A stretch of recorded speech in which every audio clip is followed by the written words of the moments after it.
Introduction, impactful opening. The moment the plane began to shake, no one thought it would end like this. At first, it was just a vibration, subtle enough to ignore, easy to dismiss as turbulence. The kind of movement frequent flyers barely notice anymore. A slight tremor under their feet, a soft rattle in the overhead compartments, a brief shift in the rhythm of the engines. Passengers adjusted in their seats, some tightening their seatbelts out of habit, others continuing to scroll through their phones, lost in a world that felt far more stable than the one around them. It was ordinary. That was the most dangerous part, because ordinary moments create a false sense of safety. They convince people that nothing is wrong, even when something has already begun to change. The vibration returned, stronger this time, less predictable. It didn't follow the usual pattern of turbulence that rises and fades. It lingered. It pressed against the structure of the plane in a way that felt different, mechanical, uneven. The calm hum of the engines shifted into something strained, something that carried tension instead of stability. A few heads lifted. Not in panic, not yet. Just curiosity, just awareness. A flight attendant moved quickly down the aisle, her expression controlled, but not relaxed. She checked overhead compartments, spoke quietly to a passenger, then continued forward without explanation. That alone was enough to plant something subtle in the air. A question no one voiced, but everyone began to feel. The plane shook again, sharper, more aggressive. A glass slipped from someone's tray and hit the floor. The sound was small, but in the silence that followed, it felt louder than it should have. Conversations began to fade, one by one, as people shifted their attention away from distractions and towards something they could not fully understand. The lights flickered, just once. Then again, and this time, no one ignored it. The atmosphere inside the cabin changed. It wasn't chaos yet, but it was no longer calm. It was something in between. A fragile space where people begin to realize that control might not be as solid as they believed. A woman placed her hand over her stomach. Not gently, not casually. It was instinctive, protective, immediate. She hadn't planned to react that way, but her body did it before her mind could catch up. Her breathing slowed at first, as if trying to stay calm, trying to convince herself that this was still normal, that this was still something that would pass. But something inside her knew it wouldn't. Around her, people began to look at each other. Not directly, not in a way that invited conversation, but in brief glances filled with shared uncertainty. A man across the aisle tightened his grip on the armrest. A child asked a question that no one answered. A woman closed her eyes and whispered something under her breath, barely audible, but enough to reveal what she was thinking. The engines made a sound that didn't belong. It wasn't loud, but it was wrong. The kind of sound that doesn't need explanation because the body understands it before the mind does. A disruption, a break in the pattern, a signal that something, somewhere, had stopped working the way it should. And then it happened. The plane dropped, not a gentle descent, not a controlled adjustment.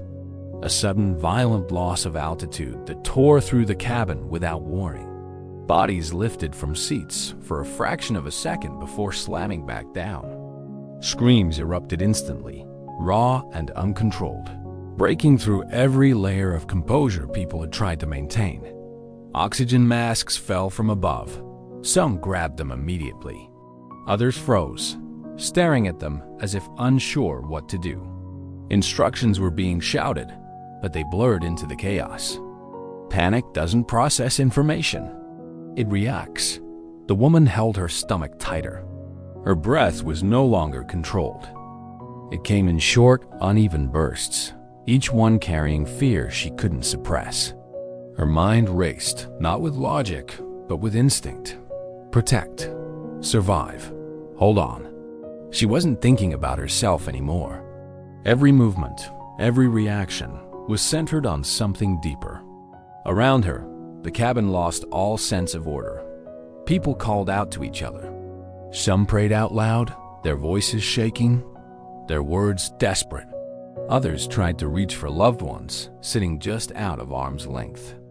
A man struggled to secure his mask while looking around in disbelief, as if searching for confirmation that this wasn't real. The illusion of control shattered completely. And in the middle of all of it, where fear spread faster than reason, where every second felt unstable, there was something that didn't match the chaos. Someone. He didn't look around. He didn't react to the fear in the same way. His hands moved slowly, deliberately, not searching, but understanding. While others relied on what they could see, he relied on something else entirely. The sound of the engines, the shift in pressure, the direction of movement, the way the air itself felt different. He wasn't calm because he didn't understand what was happening. He was calm because he understood it in a way no one else did. He couldn't see the panic. He couldn't see the fear. But somehow, he could feel exactly what mattered. And while everyone else was overwhelmed by what they were losing control over, he was already focusing on what could still be done. Because sometimes, the absence of sight doesn't limit a person. Sometimes, it removes the distractions that keep others from acting when it matters most. And in a moment where everyone else was about to panic, he was about to become the one person who could lead. A flight like any other, before the turbulence, before the fear, before the moment everything began to fall apart. It was just another flight. People boarded with the same routines they always followed. Some moved quickly, eager to settle into their seats and disconnect from the outside world. Others took their time, adjusting bags, checking tickets, glancing at seat numbers, as if confirming something that rarely changed. The air inside the cabin carried that familiar mix of anticipation and indifference. For some, it was the start of something important. For others, just another transition between places. No one expected anything extraordinary. The pregnant woman had boarded quietly. She didn't draw attention to herself. She moved carefully, one hand occasionally resting on her stomach, not because something was wrong, but because something mattered. Her presence was subtle, almost invisible to those around her, but everything about her carried a quiet awareness. Every step, every movement was measured, not out of fear, but out of responsibility. She found her seat and sat down slowly, adjusting herself with care. Her eyes moved briefly across the cabin, not searching for anything specific, just taking in the environment. People, movement, sounds. It was all normal. That was enough. A man nearby laughed at something on his phone. A flight attendant greeted passengers with practiced warmth. A couple argued quietly over luggage space. Life, in its simplest form, filled the cabin. She exhaled softly. For a moment, everything felt stable. Not perfect, not completely at ease, but stable enough to believe that the next few hours would pass without incident. She adjusted her seatbelt, placed her hands gently over her stomach again, and closed her eyes for a brief second, grounding herself in that small pocket of calm. A few rows away, the blind man took his seat. Unlike the others, he didn't look around. He didn't scan the space or check his surroundings visually. His awareness came from something else entirely. The sound of footsteps, the direction of voices, the subtle shifts in air as people moved past him. Every detail registered differently, but not less accurately. He moved with familiarity, not hesitation. His hands traced the armrest, the seatbelt, the edges of his space, not searching, but confirming. Everything was where it should be. There was no uncertainty in his movements, no sign of discomfort. To someone watching, it might have seemed unusual, but to him, it was routine. He adjusted his posture and sat still. While others filled the silence with distractions, he listened. Not actively, not with effort, but naturally. Conversations overlapped, engines hummed faintly. The structure of the plane carried a rhythm that most people ignored. To him, It was all information. He didn't need to see the cabin to understand it. The woman and the man did not notice each other. There was no moment of connection, no exchange of glances, no reason for their paths to cross. They were just two passengers among many, each carrying their own world, their own thoughts, their own expectations for what this flight would be. Nothing suggested that their lives were about to intersect. The plane doors closed. That small, almost unnoticed moment marked a shift. The outside world separated from the inside. What happened next would unfold within that sealed space, with no interruption, no escape, no second chance to step away. The safety demonstration began. Most people didn't pay attention. Some watched out of habit, others ignored it completely. It was a routine everyone believed they already understood. Instructions repeated so often they lost their urgency. Seatbelts, oxygen masks, emergency exits. Information delivered clearly, but received passively. The pregnant woman listened, not with fear, but with intention. Every word carried weight now, even if nothing seemed wrong. She didn't expect to need it, but she didn't dismiss it either. There was a quiet instinct guiding her, one that made her more aware than most. The blind man listened as well, not because he needed to see the demonstration, but because sound was enough. Tone, pacing, emphasis. He absorbed the information differently, but completely. While others relied on visual cues, he built understanding through attention. The engines powered up. A deep, steady vibration filled the cabin, signaling movement. The plane began to taxi, slow at first, then more directed.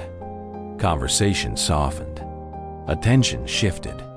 The outside world blurred as they moved towards something that, to everyone on board, felt controlled, predictable. The runway stretched ahead. The moment of takeoff approached with its usual mixture of anticipation and routine. Some passengers looked out the window. Others leaned back, closing their eyes. A few held their breath without realizing it, as if their bodies reacted to the shift before their minds did. The plane accelerated. Speed built quickly, pressing everyone back into their seats. The ground beneath them faded as the aircraft lifted, leaving behind everything familiar. For a brief moment, there was that weightless sensation, that transition between grounded and airborne. And then they were in the sky. Everything stabilized. The engines found their rhythm. The cabin relaxed. Conversations resumed. The tension that naturally comes with takeoff dissolved into the background. It was smooth, uneventful, exactly what people expected. The pregnant woman opened her eyes again. She looked around briefly, then settled back into her seat. Nothing had changed. Everything was fine.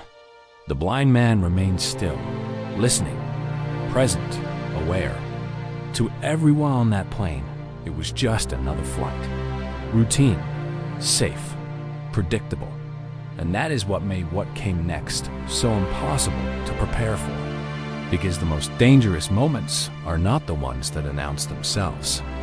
They are the ones that begin when everything feels completely normal.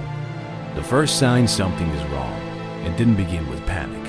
It began with something small, something easy to ignore. A subtle shift in the rhythm of the plane. At first, it felt like nothing more than a minor inconsistency. The kind of thing most people wouldn't even register consciously. The engines were still running. The cabin was still stable. Conversations were still happening. On the surface, everything remained exactly as it should be. But beneath that surface, something had changed. The pregnant woman noticed it without fully understanding why. It wasn't a sound she could clearly identify or a movement she could point to. It was a feeling. A quiet disturbance that disrupted the sense of normalcy she had just begun to settle into.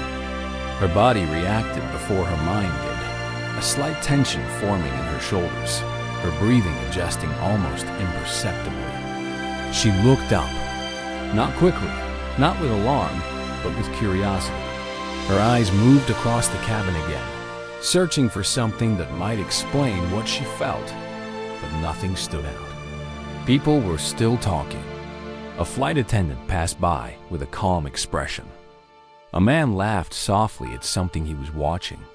Everything looked normal, and yet it didn't feel that way.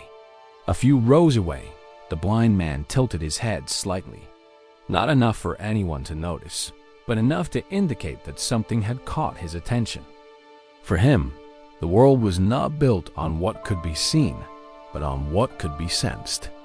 And right now, something in that sensory pattern had shifted. The engine's vibration was no longer consistent. It was subtle, but it was there. A faint irregularity in the sound. A slight imbalance in the way the structure of the plane responded to movement. Most people wouldn't detect it. It didn't demand attention. It whispered, but he heard it. And more importantly, he understood that it didn't belong. He didn't react immediately, not outwardly. His hands remained still, his posture unchanged. But internally, something had already begun to adjust. His awareness sharpened, focusing not on what was happening around him, but on what was changing within the environment itself. Back in her seat, the woman shifted slightly. She adjusted her position, trying to find comfort again, trying to convince herself that whatever she felt was nothing, just a passing sensation.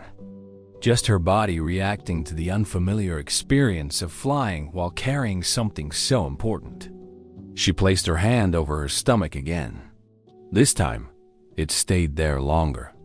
The plane moved, just slightly. A gentle sway, almost unnoticeable, but enough to interrupt the steady rhythm it had maintained since takeoff. A few passengers paused mid-conversation, their attention pulled away for a brief moment. Then, just as quickly, they returned to what they were doing. No one spoke about it, because there was nothing to say not yet. A flight attendant stopped near the front of the cabin. Her expression didn't change dramatically, but something about her posture shifted. A slight tension in her shoulders, a brief pause before continuing her movement. It was controlled, subtle, professional, but it was there. And for those paying attention, it was enough. The lights flickered once, quickly, so quickly that some people questioned whether it had even happened. A few glanced upward, then at each other, then back to their own space. No announcement followed. No explanation came. Silence filled the gap. The blind man's fingers tightened slightly around the armrest. Not out of fear, but out of recognition. The pattern was breaking. The sounds he had been tracking since the beginning of the flight were no longer aligning the way they should. The engine's tone shifted again, this time just enough to confirm what he had already begun to suspect. Something was wrong. Not in a dramatic, obvious way, but in a way that was growing. The kind of problem that doesn't reveal itself all at once. The kind that builds quietly, layer by layer, until it can no longer be ignored. The pregnant woman felt it again. Stronger this time. A pressure in her chest, not from the movement of the plane, but from something deeper. Instinct, awareness, a quiet voice inside her, telling her that this moment was not as ordinary as it appeared. She looked toward the aisle. This time, she noticed it. Not a clear sign, not something she could fully explain, but enough to confirm that she wasn't the only one feeling it. A man across from her had stopped what he was doing. A woman near the window stared forward, her expression slightly tense. The normal flow of the cabin was beginning to slow. Not stopping, just changing. The plane shook again, slightly stronger. This time, more people noticed. Conversations paused longer. Eyes lifted more quickly. The shared illusion of complete control began to weaken, just enough to let uncertainty slip through. Still, no one panicked, because nothing had happened, not yet. That was the most dangerous part, because the first sign of something being wrong is rarely enough to change behavior. It only plants a seed, a quiet, growing awareness that something is no longer as stable as it should be. And once that awareness begins, it doesn't disappear. It waits, it builds, and it prepares everyone for the moment when ignoring it is no longer possible. Panic takes over the cabin. The moment it shifted from uncertainty to reality, it happened all at once. There was no warning strong enough, no gradual escalation that gave people time to prepare. 1 second, there was tension. The next, there was chaos. The plane dropped again, harder this time. The kind of movement that doesn't feel like turbulence, but like something giving way. Bodies lifted from their seats for a fraction of a second before slamming back down. Gasps turned into screams instantly, raw and uncontrolled, cutting through the cabin with a force that no one could ignore. Everything changed in that moment. The fragile sense of control that had held the room together shattered completely. Oxygen masks deployed from above with a sharp, mechanical snap. They fell into reach, swinging slightly, waiting to be used. Some passengers grabbed them immediately, their hands shaking as they tried to secure them in place. Others froze, staring at them as if they had never seen them before, their minds unable to process what was happening fast enough to react. Instructions were being shouted, but they blurred into the noise. Voices overlapped, collided, broke apart. A flight attendant tried to maintain order, her words urgent but controlled, repeating the same commands again and again. Fasten your seatbelt. Put on your mask. Stay seated. Her training was evident, her tone steady despite the chaos around her. But panic doesn't listen. A man stood up, only to be thrown back into his seat by another violent shake. A child cried out for their mother. Someone began to pray out loud, their voice trembling, their words desperate and unfiltered. The sound spread, not as a coordinated response, but as a release. Fear finding a way out. The pregnant woman gripped the armrests. Her breath came fast now, uneven, difficult to control. The instinct to protect what was inside her took over everything else. Her body tensed, her shoulders tight, her entire focus narrowed to one thought: stay alive. Her other hand pressed firmly against her stomach, not gently anymore, but with urgency. She could feel her heart racing, each beat stronger than the last, echoing through her chest in a rhythm that felt out of sync with everything around her. She tried to follow the instructions, tried to reach for the oxygen mask, but her hands hesitated, not because she didn't understand what to do, but because everything around her made it harder to act. The noise, the movement, the overwhelming sense that things were slipping out of control faster than she could respond. Another drop, another scream. The cabin tilted slightly, just enough to make orientation feel uncertain.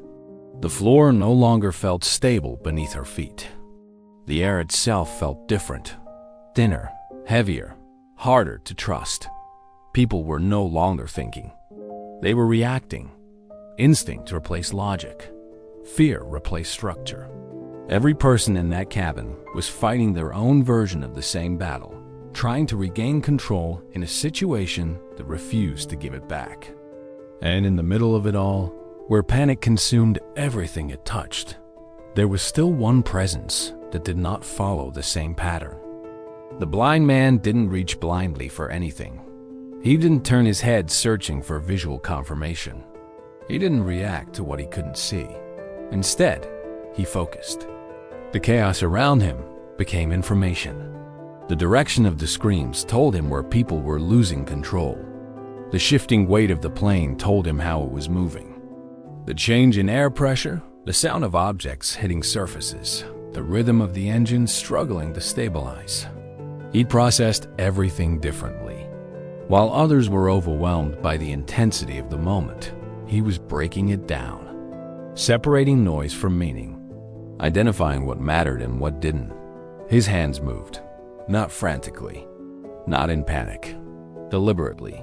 He found the oxygen mask without hesitation, securing it with a precision that came from familiarity, not sight. His breathing remained steady, controlled, even as the world around him continued to collapse into disorder. Another violent shake hit the cabin, stronger than before. Luggage fell from overhead compartments. A sharp impact echoed somewhere behind him. Someone cried out in pain. The sound cut through everything, sharper than the others, real in a way that made the situation impossible to deny. This was no longer just a threat. It was happening. The pregnant woman finally grabbed the mask. Her hands fumbled at first, but she managed to pull it down, pressing it against her face. Her breathing remained uneven, but the air gave her something to hold on to. Something stable in a moment where nothing else was. Tears filled her eyes. Not from weakness, from the overwhelming realization that she had no control over what was happening next. And that she wasn't alone in that fear. The cabin was no longer a place of order.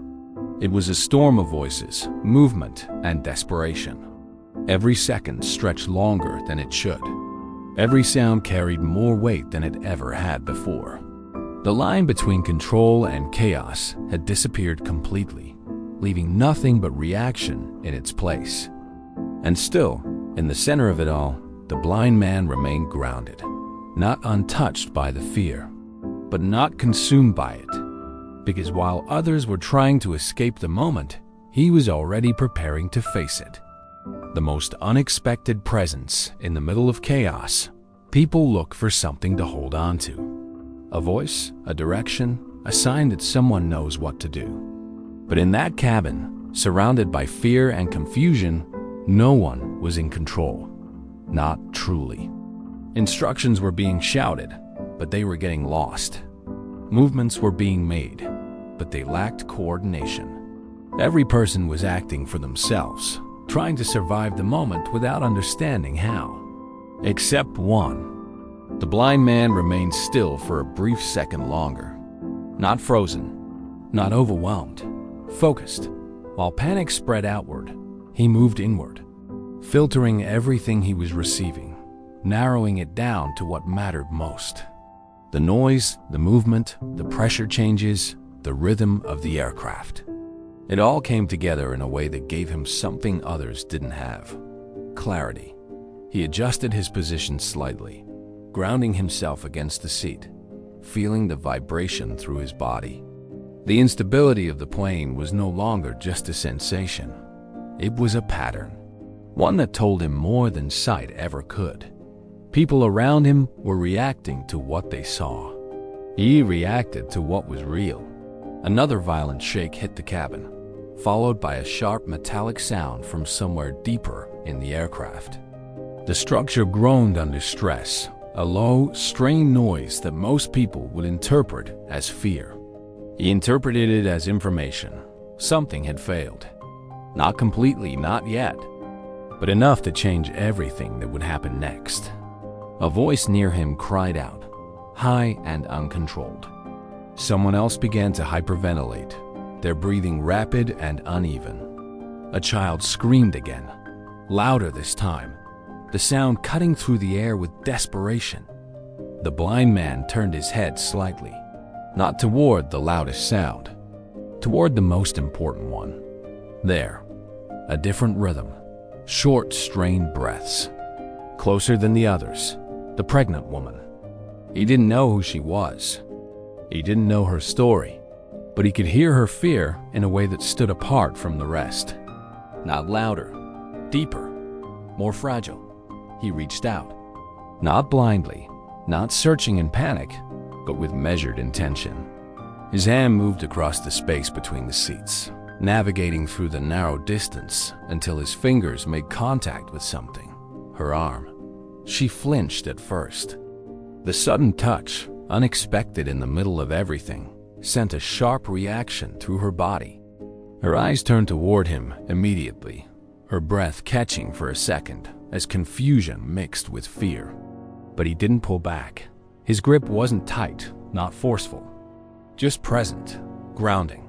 "Breathe," he said. His voice was calm, not raised, not urgent, not filled with the same fear that surrounded them. It cut through the chaos, not because it was loud, but because it was steady. It didn't compete with the noise. It existed outside of it. For a moment, she didn't respond.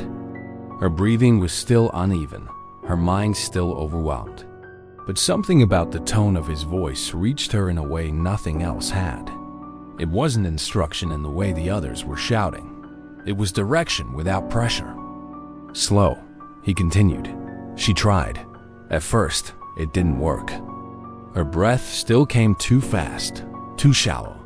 But the second attempt was different. Slightly more controlled. Slightly less panic. The third was better. Around them, the chaos didn't stop. The plane shook again. Voices rose. Fear continued to spread. But between them, something shifted. Connection. Not built on understanding, not built on familiarity, but built on presence. In a moment where everything felt unstable, his voice became something she could hold on to. "You need to stay with me," he said. It wasn't a question. It wasn't a suggestion. It was certainty. She looked at him, her eyes searching his face for something she couldn't fully explain. And then she realized. He wasn't looking back, not because he was ignoring her, but because he couldn't see her at all. For a split second, confusion broke through her fear. How could he be this calm? How could he speak like this, act like this, in a moment like this? Before she could ask, another violent drop shook the cabin, harder than before. The impact forced her back into her seat, a gasp escaping her as her hand instinctively tightened around his. He didn't react to the drop, not the way others did. Instead, his focus sharpened. "We're going down," he said. The words landed with weight, not dramatic, not panicked, certain. Her heart raced faster. "What?" she managed to say, her voice barely holding together. He didn't hesitate. "When it hits," he said, "you listen to me. Not the noise, not the people, me." Another shake, stronger, closer. Everything around them was building towards something unavoidable. And in that moment, surrounded by fear, confusion, and the collapse of control, the last person anyone expected had become the only one who knew what to do next. A voice in the chaos. The difference between noise and direction is not volume. It is certainty. And in a moment where the entire cabin had dissolved into panic, his voice became the only thing that carried it. The plane shuddered again, a violent tremor that rippled through every surface, every body, every breath. Overhead compartments burst open under pressure, objects falling without control. A sharp cry echoed from the back of the cabin, followed by the sound of something breaking. But his voice didn't change. "Listen to me," he said, closer this time, more direct. The pregnant woman turned fully toward him now, her fear still present, still overwhelming, but no longer without direction. Her hand tightened around his instinctively, not because she understood everything he was saying, but because something inside her recognized that he did. "How do you know?" she asked, her voice shaking. He didn't answer the question. Not because he couldn't, because it didn't matter. "There's going to be impact," he said. "You need to position your body." Another drop. Harder. Her breath caught again. Panic trying to take control, trying to pull her back into the chaos around them. But his grip remained steady, and his voice didn't waver. "Lean forward," he said. "Protect your head. Protect your stomach." The words hit differently. Not like instructions shouted into a crowd, but like something meant specifically for her. Focused, intentional, clear. She hesitated, only for a second, because everything around her told her to panic, to react, to follow the noise. But his voice cut through that instinct, forcing her to choose, and she chose him. Slowly, her body moved. Not perfectly, not without fear, but with purpose. She adjusted her position, leaning forward as best as she could, one arm bracing against the seat in front of her, the other still pressed protectively against her stomach. Her breathing was still uneven, but it was no longer uncontrolled. Good. he said. A single word, but it anchored her. Around them, the situation worsened. People were shouting over each other now, voices rising, overlapping, breaking apart into fragments of fear. Some tried to stand again, desperate to move, desperate to do something, anything, to escape what felt inevitable. Others clung to their seats, frozen in place, unable to act at all. The cabin tilted slightly again, not enough to throw them off balance completely, but enough to confirm what he had already said. They were losing control.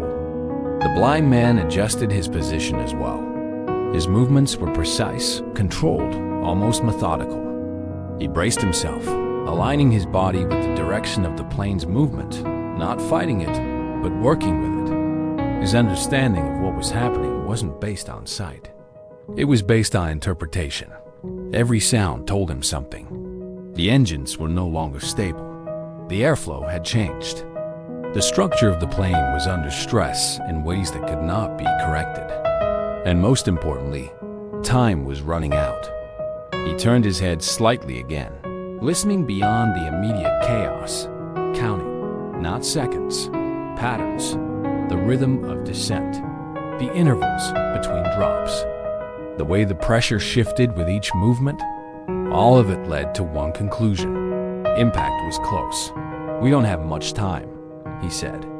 His voice remained calm, not rushed, not panicked, but more focused than before.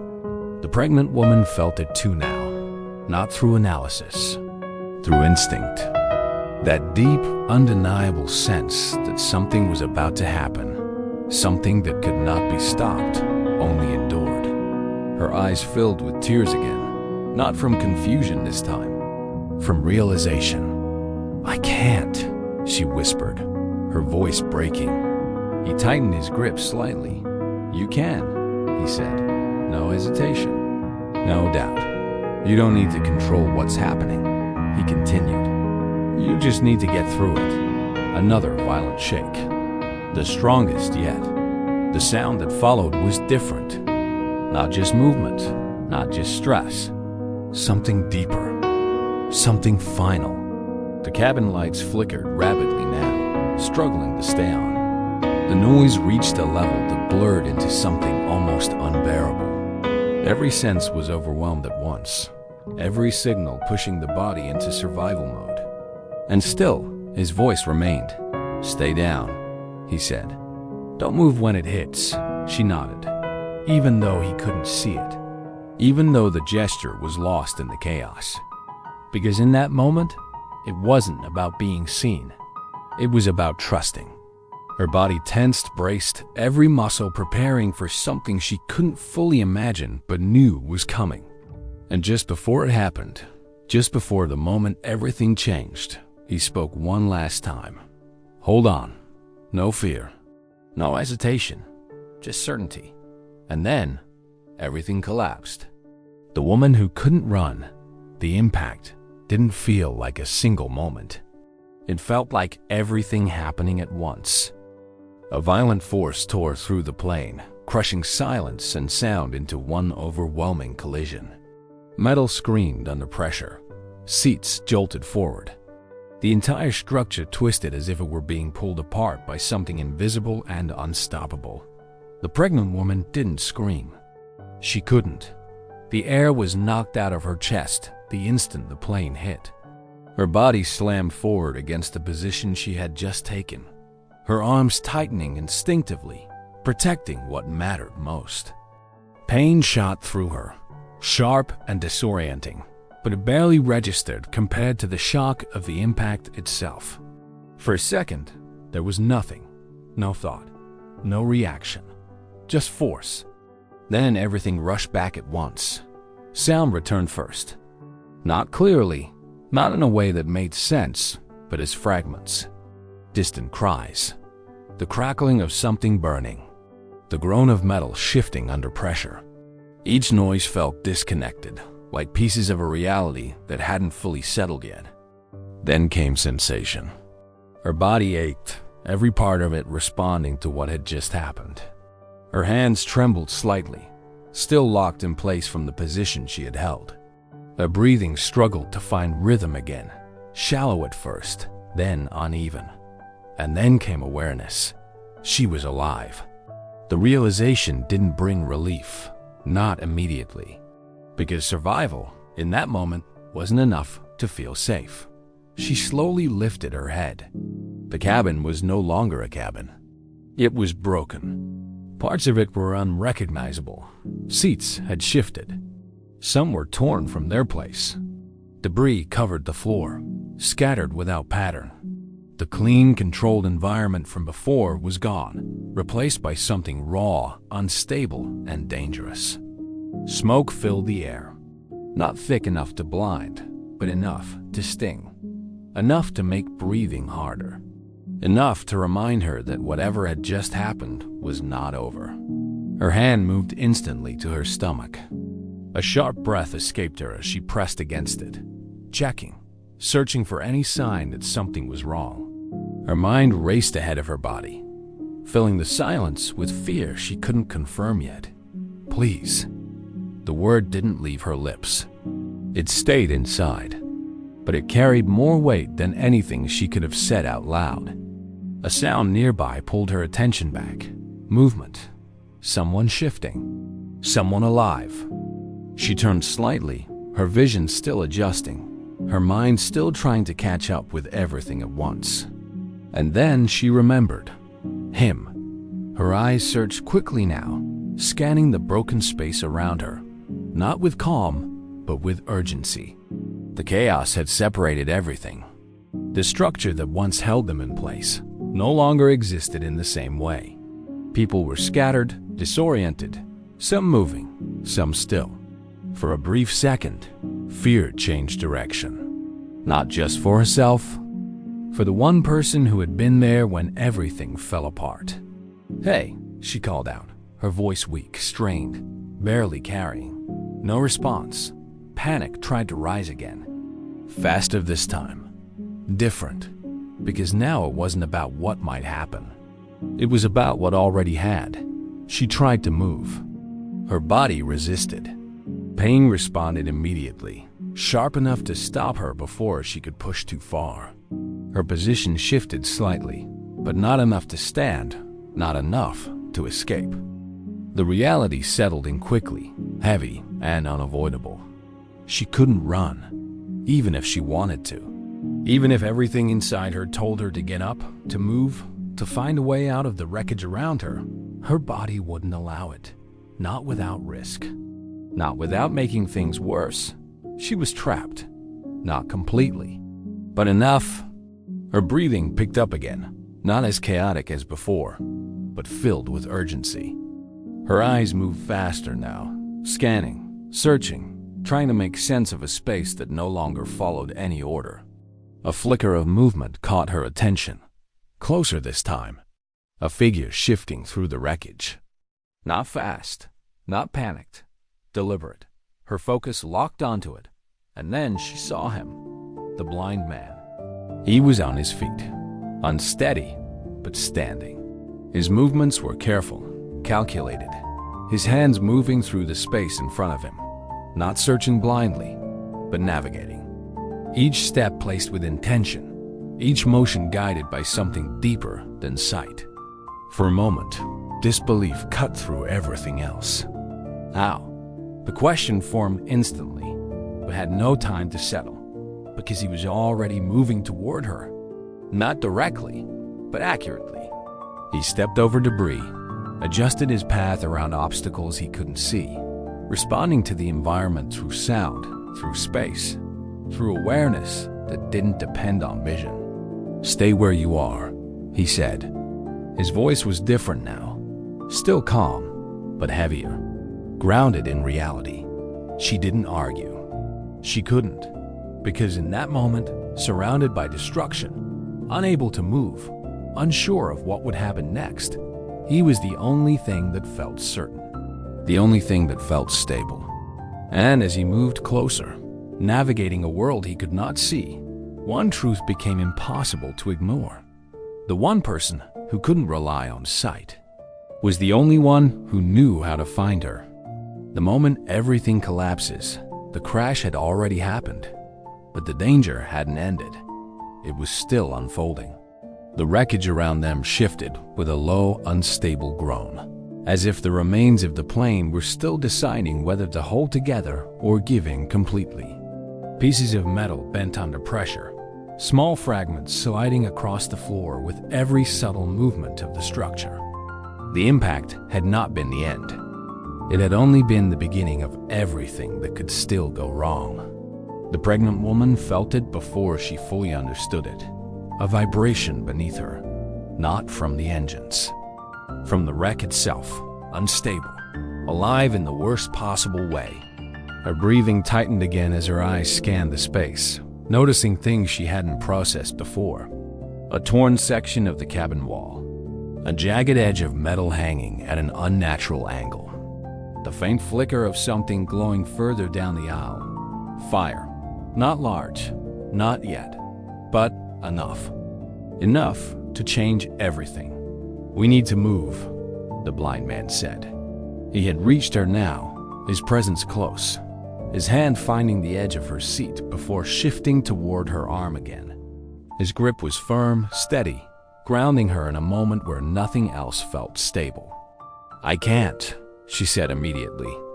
The words came out faster than she intended, driven by instinct, by pain, by the overwhelming reality of her situation. Her body still resisted movement, every attempt sending sharp signals through her that made it clear she wasn't in control the way she needed to be. "You can," he replied. No hesitation. No doubt. The same certainty, but this time it felt heavier. Because now, the stakes were no longer approaching. They were here. A sharp crack echoed from somewhere behind them. Both of them froze for a fraction of a second. The sound wasn't random. It was structural. Something giving way. The blind man's head tilted slightly, listening, processing. His awareness expanded beyond just her, beyond just their immediate space. He mapped the environment through sound, through vibration, through the subtle changes most people ignored. The fire was spreading. Slow, but not slow enough. "We don't have time to wait," he said. His tone didn't rise, but it sharpened. The kind of shift that doesn't demand attention, but commands it anyway. She swallowed hard, her hand tightening around his. Fear surged again, stronger this time, because it wasn't just about the unknown anymore. It was about making a decision that could determine everything. "I'll help you," he continued. "But you have to move when I tell you." Another sound, closer. Metal scraping against metal. A slow, dragging shift that made the air feel heavier, more dangerous. The wreckage wasn't stable. It was changing. And every change brought them closer to something worse. Her mind raced. Every instinct told her to stay still, to protect herself, to avoid movement that could make her situation worse. But another instinct, deeper, louder, told her something else. Staying was no longer safe. Her eyes moved again toward the faint glow. It was stronger now, more visible. Fire didn't need to be large to be deadly. It just needed time. And time was exactly what they didn't have. She started, but the words caught in her throat. Not because she didn't know what to say, because she knew exactly what it meant. If she moved, she risked pain. If she stayed, she risked everything. The blind man didn't rush her, but he didn't give her space to retreat either. "Listen to me," he said, his voice steady, cutting through the noise again. "We move together, slowly. You follow my voice, not the sounds around you. Just me." Another crack, louder, closer. The structure above them shifted slightly, dust falling in small particles, drifting through the air like a warning that hadn't fully revealed itself yet. That was enough. She nodded, not out of confidence, out of necessity. "Okay," she said, her voice barely holding together. His grip adjusted, more supportive now, more direct. "On 3, he said. He didn't count immediately. He waited. just long enough for her to prepare, for her body to brace, for her mind to commit to what was about to happen. 1. Her breath tightened, her muscles tensed. Every part of her focused on what came next. 2. The world around them seemed to hold for a fraction of a second, as if everything paused just before the next shift. 3. She moved. Pain shot through her instantly, sharp and undeniable, but she didn't stop. His support held her steady, guiding her movement, controlling the pace so she wouldn't collapse under the weight of it. They stood, unstable but upright. Another violent shift tore through the wreckage behind them, followed by a burst of sparks where metal scraped against something unseen. Too close. Way too close. Step forward, he said. She obeyed. 1 step. Slow. Careful. Guided entirely by his voice. The world around them continued to collapse piece by piece. But in that moment, something else was happening at the same time. They were moving, not away from danger completely, but away from the moment where everything could end. And in a place where sight meant nothing, where chaos ruled everything, and where survival depended on decisions made in seconds, the one leading the way was the only one who couldn't see any of it. Guided without sight, every step felt like a risk. Not because she didn't want to move, but because her body resisted it at every level. Pain responded instantly to each shift in weight, each attempt to push forward. Her balance was fragile, her strength uncertain, and the environment around her offered no stability to rely on. But his voice did. Slow, he said. Not rushed, not pressured, controlled. She focused on that. Not on the fire, not on the sounds around her, not on the broken structure threatening to collapse at any moment. Just his voice. Clear, steady, unshaken by everything that surrounded them. Her foot moved forward again, carefully, testing the ground before committing her weight. Debris shifted slightly beneath her, a reminder that nothing in that space could be trusted.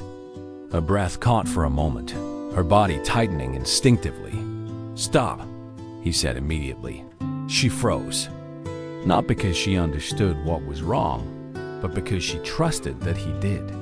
He tilted his head slightly, listening. There was something in front of him, not visible to him, but present. The faint scrape of something unstable.